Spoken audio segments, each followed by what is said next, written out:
ಬಾಗಲಕೋಟೆಯಲ್ಲಿ ಕ್ಷೀರಭಾಗ್ಯ ಯೋಜನೆಗೆ ಕನ್ನ ಪ್ರಕರಣ ವಿಚಾರಣಾ ವರದಿಗೆ 2 ತಿಂಗಳ ಗಡುವನ್ನು ನೀಡಿದ ಶಿಕ್ಷಣ ಇಲಾಖೆ.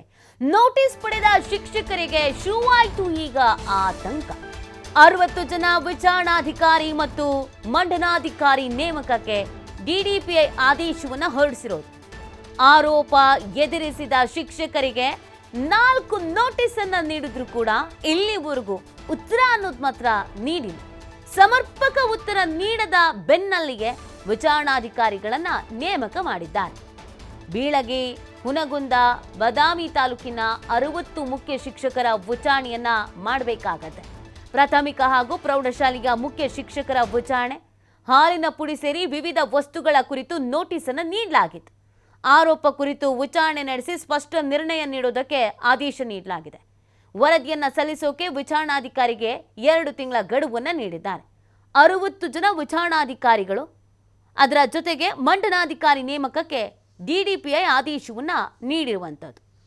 ಈಗಾಗಲೇ ಶಿಕ್ಷಕರುಗಳಿಗೆ ಈ ಅಪವಾದವನ್ನು ಹೊತ್ತಿದಾರಲ್ಲ, ಆರೋಪವನ್ನು ಹೊತ್ತಿದಾರಲ್ಲ, ಇವ್ರುಗಳಿಗೆ 4 ನೋಟಿಸ್ ಕೊಟ್ಟಿದ್ದಾರೆ. ಏನ್ರಪ್ಪ ಮಾಡಿದ್ರಿ, ಹಾಲಿನ ಪುಡಿ ಸೇರಿದಂತೆ ಬೇರೆ ಬೇರೆ ಐಟಮ್ಸ್ಗಳಿಗೇನಿತ್ತು ಅದನ್ನ ಏನು ಮಾಡಿದ್ರೆ ಅದಕ್ಕೆ ಉತ್ತರ ಕೊಡಿ ಅಂತ.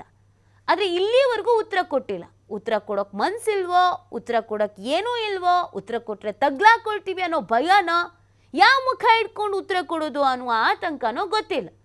ಆದರೆ ಇದನ್ನು ವಿಚಾರಣೆ ಮಾಡದೆ ತಪ್ಪಿತಸ್ಥರಿಗೆ ಶಿಕ್ಷೆ ಆಗದೆ ಹಾಗೆ ಬಿಡೋದಕ್ಕಂತೂ ಆಗಲ್ವಲ್ಲ. ಏನಿದು ಪ್ರಕರಣ ಅಂತ ಒಮ್ಮೆ ರೀಕಾಲ್ ಮಾಡ್ಕೊಬಿಡೋಣ. ಕ್ಷೀರಭಾಗ್ಯ ಯೋಜನೆಯ ಹಾಲನ್ನು ರಾಜ್ಯವಲ್ಲದೆ ನೆರೆ ರಾಜ್ಯಕ್ಕೆ ಮಾರಾಟ. ಹಾಲಿನ ಪೌಡರು, ರಾಗಿ ಹಿಟ್ಟು, ಅಡುಗೆ ಎಣ್ಣೆ ಮಹಾರಾಷ್ಟ್ರಕ್ಕೆ ಮಾರಾಟ ಮಾಡಿತು. ಶಾಲಾ ಮುಖ್ಯ ಶಿಕ್ಷಕರಿಂದ ಕಡಿಮೆ ದರದಲ್ಲಿ ಹಾಲಿನ ಪುಡಿಯನ್ನು ಖರೀದಿಸಿ ಮಾರಾಟ ಮಾಡಿರೋದು. ಮಹಾರಾಷ್ಟ್ರಕ್ಕೆ ಮಾರಾಟ ಮಾಡ್ತಾ ಇದ್ದಂಥ ಖದೀಮ ಸಿದ್ದಪ್ಪ ಬಾಗಲಕೋಟೆ ಸಿಇಎನ್ ಪೊಲೀಸರ ದಾಳಿ ವೇಳೆ ಸಿಕ್ಕಿ ಬಿದ್ದಿದ್ದ ಸಿದ್ದಪ್ಪ 2024 ಅಕ್ಟೋಬರ್ 4ರಂದು ಸೂಳಿಕೇರಿಯಲ್ಲಿ ನಡೆದಿದ್ದಂಥ ಸಿಇಎನ್ ಪೊಲೀಸರ ದಾಳಿ.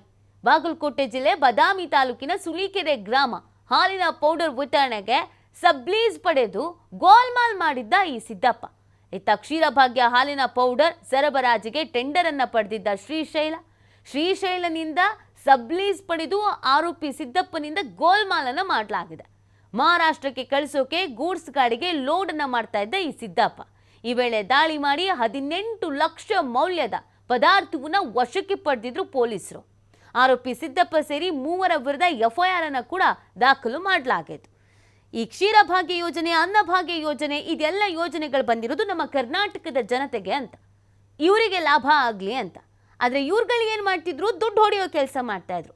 ನಾಚಿಕೆಗೇಡಿನ ಸಂಗತಿ ಅಂತ ಅಂದರೆ, ಶಾಲಾ ಮುಖ್ಯಸ್ಥರು ಅಂತ ಅನ್ನಿಸ್ಕೊಂಡವರು, ಶಾಲೆಯಲ್ಲಿ ಮಕ್ಕಳಿಗೆ ಪಾಠ ಹೇಳ್ಕೊಡ್ಬೇಕಾದವರು, ಜೀವನದ ಶಿಸ್ತಿನ ಪಾಠ ಹೇಳ್ಕೊಡ್ಬೇಕಾದವರು ಕೂಡ ಇಲ್ಲಿ ಹಣ ಹೊಡೆಯೋದಕ್ಕೆ ಹೋಗಿ ಮಣ್ಣು ತಿಂದಿದ್ರು. ಜಿಲ್ಲೆಯಲ್ಲಿ ಹಾಲಿನ ಪುಡಿ, ಶಾಲಾ ಮಕ್ಕಳ ಆಹಾರ ನೀಡುವಂತಹ ಹಾಲಿನ ಪುಡಿಯನ್ನು ತುಳುಗು ಮಾಡಿದ ಕೇಸು ಬಹಳಷ್ಟು ಅದು ಪ್ರಚಾರ ಆಗಿತ್ತು. ಅದಕ್ಕೆ ಕೈಗೊಳ್ಳೋದಾಗಿ ಇಲಾಖೆ ಅದನ್ನು ಒಂದು ವಿಚಾರಣಾಧಿಕಾರಿಯನ್ನು ನೇಮಕ ಮಾಡ್ಯಾರ. ವಿಚಾರಣಾಧಿಕಾರಿಗಳು ಇವತ್ತು ಕೇವಲ ನೋಟಿಸ್ ಕೊಟ್ಟಾರ, ಆದ್ರೆ ಮುಂದಿನ ಕ್ರಮ ಯಾವುದೇ ರೀತಿ ತೆಗೆದುಕೊಂಡಿಲ್ಲ. ಇದು ಕಾಟಾಚಾರಕ್ಕೆ ನೋಟಿಸ್ ಕೊಡುವಂಗೆ ಆಗಬಾರ್ದು. ಇದಕ್ಕೊಂದು ಅಗತ್ಯ ತಾರ್ಕಿಕ ಅಂತ್ಯವನ್ನು ಕಂಡುಕೊಳ್ಬೇಕಾಗುತ್ತೆ. ಯಾಕಂದ್ರೆ ಇಂದಿನ ಮಕ್ಕಳನ್ನು ನಾಳೆ ನಾಗರಿಕ ಅಂತ ತಿಳ್ಕೊಂಡು ಏನೋ ಒಂದು ಬೆಂಗಾವಲಾಗಿ ನಿಂತ ಶಿಕ್ಷಕರೊಳಗ ಶಿಕ್ಷಣ ಇಲಾಖೆಯಲ್ಲಿ ಹಾಲಿನ ಪುಡಿ ತುಳುಗು ಮಾಡಿ ಅಂತ ಕೇಸುಗಳಿಗೆ ಜೀವ ತಗೋದು ಭಾಳ ಕೆಟ್ಟ ಅನಿಸುತ್ತೆ. ಸಾರ್ವಜನಿಕ ವಲಯದಲ್ಲಿ ತುಂಬ ಅಗೌರವ ತರುವಂಥ ಸಂಗತಿ. ಗೌರವವನ್ನು ಉಳಿಸ್ಕೊಳ್ಬೇಕಾಗಿತ್ತು ಅಂದ್ರೆ ಶಿಕ್ಷಕ ಇಲಾಖೆ, ಶಿಕ್ಷಣ ಬಳಕ ಈ ಕೆಲಸದಲ್ಲಿ ಹಾಲಿನ ಪುಡಿ ತುಳುಗು ಮಾಡೋದು, ಇನ್ನೊಂದು ಇತರೆ ಸಣ್ಣ ಪುಟ್ಟ ಮಕ್ಕಳ ಆಹಾರ ಸಾಮಗ್ರಿಗಳನ್ನು ತುಳುಗು ಮಾಡೋರಿಗೆ ಕಠಿಣ ಶಿಕ್ಷೆ ಆಗಬೇಕು, ಕ್ರಮ ಕೈಗೊಳ್ಳಬೇಕು. ಆದಷ್ಟು ವಿಚಾರಣಾಧಿಕಾರಿಗಳು ಕೂಡಲೇ ಅದನ್ನು ಕ್ರಮ ತೆಗೆದುಕೊಂಡು ಸಾರ್ವಜನಿಕ ಸತ್ಯವನ್ನು ಹೇಳಬೇಕು ಅಂತ ತಿಳ್ಕೊಂಡು ಒತ್ತಾಯ ಮಾಡ್ತಾರೆ.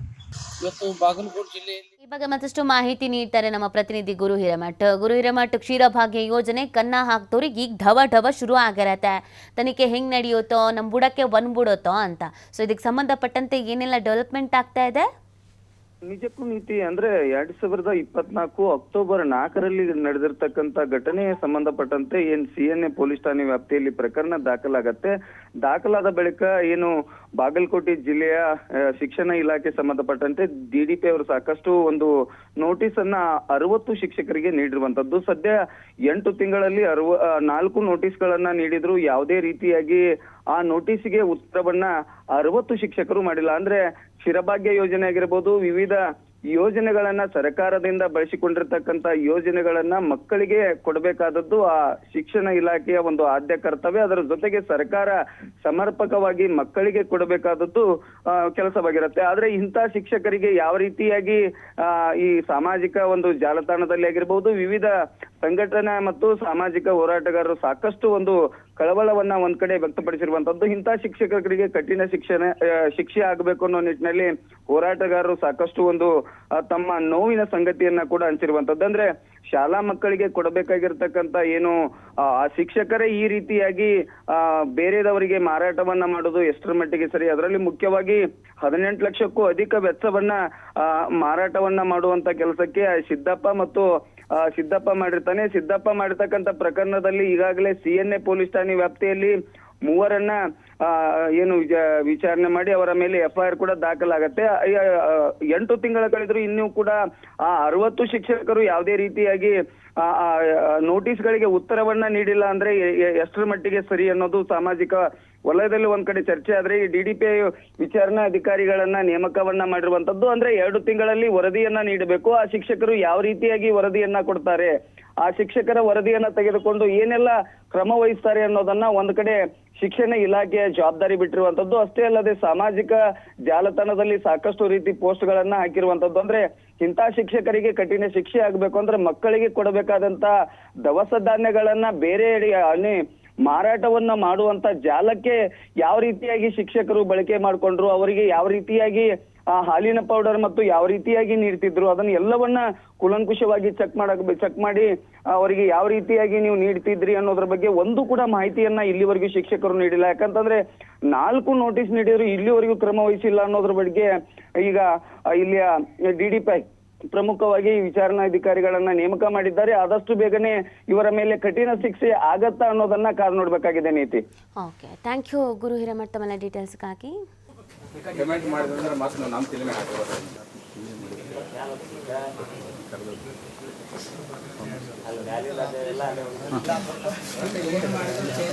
ಅವೇಸ್ ಭಾಳ ಅದಾವನ್ರು